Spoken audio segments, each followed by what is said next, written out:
Assalamualaikum warahmatullahi wabarakatuh.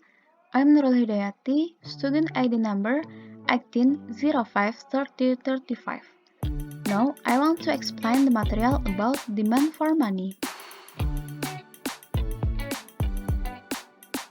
Definition.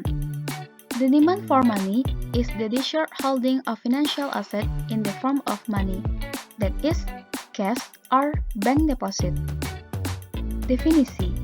Permintaan uang adalah keinginan untuk memegang aset keuangan dalam bentuk uang, yaitu berupa uang tunai atau deposito bank. There are three approaches to demand for money.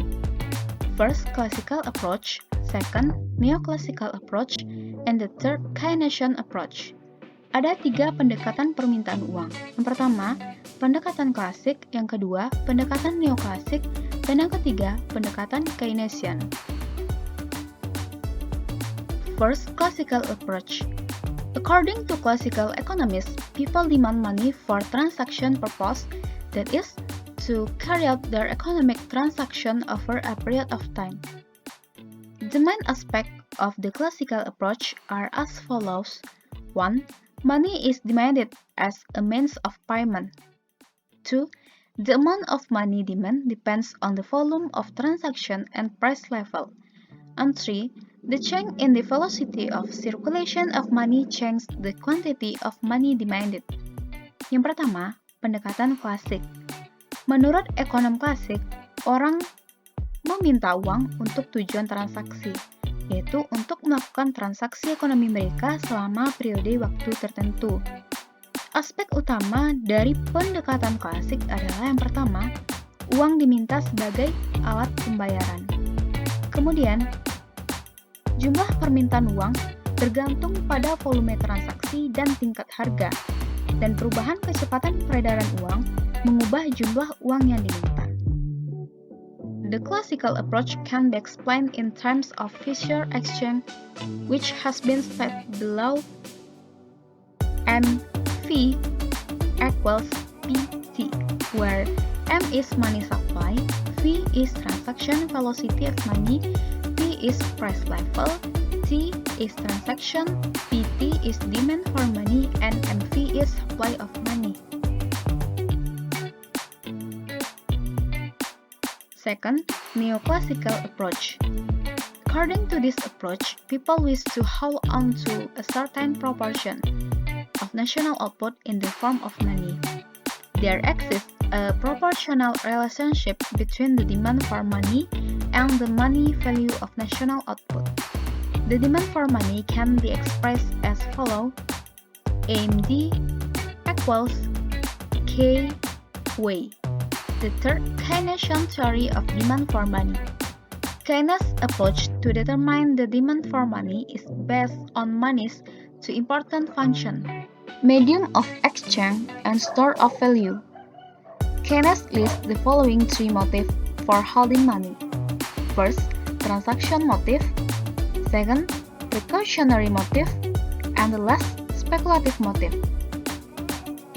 Pendekatan Keynes untuk menentukan permintaan uang didasarkan pada dua fungsi penting uang. Yang pertama, yaitu sebagai medium of exchange atau alat tukar, dan store of value atau penyimpan nilai. Keynes mengatakan bahwa ada tiga motif seseorang memegang uang. Yang pertama, motif transaksi. Yang kedua, motif kehati-hatian atau untuk berjaga. Yang ketiga, motif spekulatif. Transaction motive. This motive refers to the demand for money by the public for making, engaging in transaction of all kinds. The amount of money held for the transaction motive depends on the following factors. First, level of income. Second, time interval.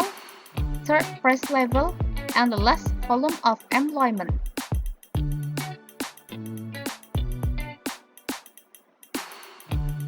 The transaction motive is further classified as follows. A. Income motive. It refers to the transaction demand for money by earners of wage and salary to carry out transaction. of all kinds such as rent payments and electricity bill payments. Money held for this purpose declines over the income interval period, the income at the end of the period being zero. B. Business motive. It refers to the demand for money by business firms to carry out their day-to-day transactions, such as payment of electricity bills, rent, raw material, and works. The money held by the firm declines over a period of time. Second, precautionary. The motive refers to the desire of people to hold on the cash balance unforeseen contingents such as sickness and accidents.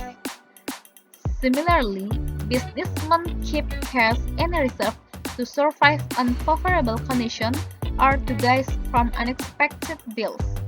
The transaction and precautionary motive of holding money are primarily influenced by the level of income. Motif ini mengacu kepada keinginan seseorang memegang uang karena adanya hal yang tidak terduga, seperti sakit atau kecelakaan. Demikian pula dengan pengusaha, dia menyimpan uang sebagai cadangan untuk bertahan dalam kondisi yang tidak menguntungkan atau untuk mendapatkan kesepakatan yang tidak terduga. Motif transaksi dan kehati-hatian untuk memegang uang terutama dipengaruhi oleh tingkat pendapatan. The third, speculative motive. Speculative simply means guessing the change in value of an asset to make profits. It relates to the desire to hold onto one research in liquid form to take advantage of future changes in the interest rate or bond price. It is also called asset demand for money and is related to the store of value function of money. It is income elastic. At a higher rate of interest, less money is held for this motive and vice versa. The change in the market rate of interest and security price can be expressed as follows, where P is market price of the security, where R return on the security, M is market rate of interest, and N is original price of the security. And P equals R divided M multiply N. People do not hold on the cash when the rate of interest is high for the following reason. First, the opportunity cost of holding idle cash is high, and security price at the time of high interest rate are low, which induce investors to purchase them. Motif spekulatif ini berarti menebak perubahan nilai suatu aset untuk menghasilkan keuntungan. Hal ini berkaitan dengan keinginan untuk mempertahankan sumber daya dalam bentuk liquid untuk mengambil keuntungan dari perubahan suku bunga atau harga obligasi di masa depan.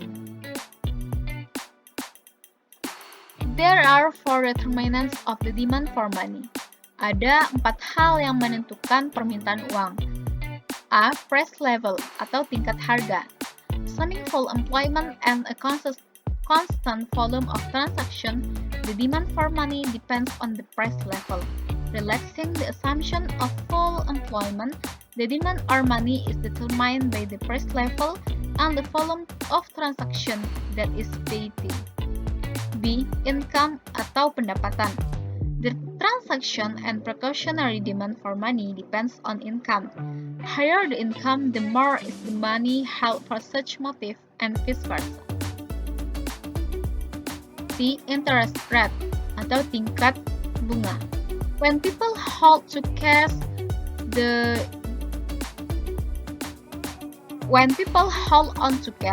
they incur an opportunity cost in terms of foregone interest. The demand for investment in various assets depends on the interest rate. The demand for money for motives other than transaction and precautionary is a function of the rate of interest and is inversely related to the rate of interest. And the velocity of circulation of money. The demand for money and the velocity of its circulation are inversely related. Higher the velocity of circulation of money, the less is the demand for money and vice versa. The quantity theory of money. To understand the quantity theory of money already, our dollar bill, well, that's money, which we present with the letter M. How many times that dollar gets used in a year is called the velocity of money, which we will label with a V in this case. V is 3, as our bill was spent 3 times in a year. The purpose pony, ride, and coffee are real goods and services, which we will call Y, and the price of those goods and services we will call P. These are the variables in the quantity theory of money. This foreign economy as a whole. M will be the money supply. P will be how many times a dollar is spent purchasing finished goods and services. Some people hard cash under their mattress, so their dollar has a low velocity, while others spend or invest their money quickly and their dollars have a high velocity. P, the number of times the average dollar is spent. P, what the price level of all finished goods and services in an economy. And Y, what be all the finished goods and services sold in an economy.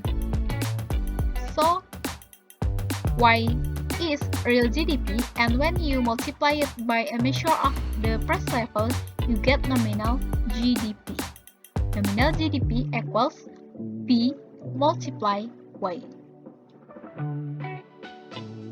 Something over here, you take all our money and multiply it by how many times the average was spent or V, and you get nominal GDP as well.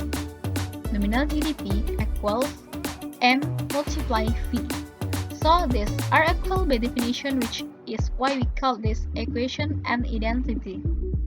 One way to think about it is that how much money we have in total times how many times the money is spent covers the action of buyers. The stuff we sell times the price which covers the action of sellers. M multiply V equals P multiply Y. The core identity that M times V must equal P times Y gives us a lot of insight and a way of organizing our talk about important macroeconomics issues. Thank you.